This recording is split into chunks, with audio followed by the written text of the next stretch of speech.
Dead Matter is a true sandbox survival horror game. You will fight to survive in a zombie-packed, post-apocalyptic world, designed from the bottom up to foster whichever playstyle suits you best. Home to many threats, post-apocalyptic Alberta will throw everything it can at you, from hordes of flesh-crazed undead, to AI trying to make their way through the world, and of course, other players that are doing what they can to survive.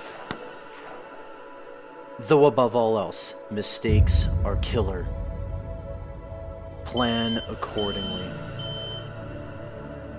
Our massive world is based on Alberta, Canada, and it is designed to deliver an immersive world that is packed full of landmarks begging to be explored. We've developed a huge variety of procedural generation tools with artist control in mind. These tools allow our very small team of artists to deliver a large, detailed, and immersive world. All of the tools we are currently showing will be available to the modding community. In addition to procedural generation tools that we created, we also created a metagame system that helps us keep our massive 400 kilometers squared world fresh and interesting. The metagame manages the loot economy, the electricity and water flowing through the map, trees that have been chopped down, potential sources of contamination for resources, as well as the weather, including a season cycle.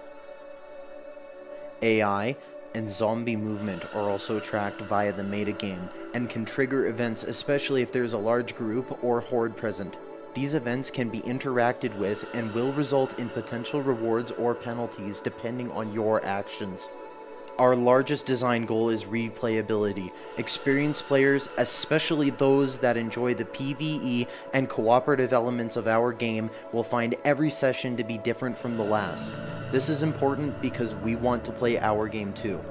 There is also a variety of buildings that you can choose to reclaim in order to aid your long-term survival. This quiet, unassuming suburban home is our first example of a building that you can reclaim.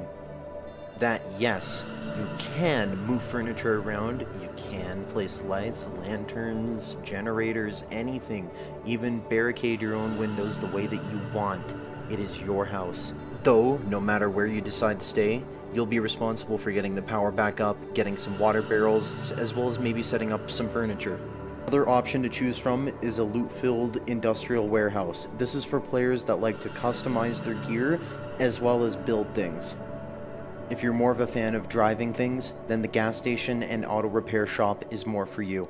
Like the vehicles you were looking at right now, all weapons in our game are customizable. Currently we have over 50 unique melee weapons and counting in our game. This does not include any reskins or lazy edits of existing models. Every weapon will also be modifiable. The baseball bat and the machete are the best examples of where we would like to take this concept. We need your help to get a polished, playable alpha version of our game onto Steam within the next 6 months. We will need to be able to hire essential personnel to work full-time until we hit our planned release date, and with your help, we can make it happen. Please check out our backer rewards, as we have plenty of options available, such as a park bench, a road, or even an entire town being named after you for your contribution. All backers will also receive a mention in the game credits. We take your support and voice seriously, so drop any suggestions, ideas, or thoughts you might have on our forums or social media, where we plan to communicate development progress, including vlogs, screenshots, and community QA sessions. Help us help you answer the age-old question of what would I do in a zombie apocalypse?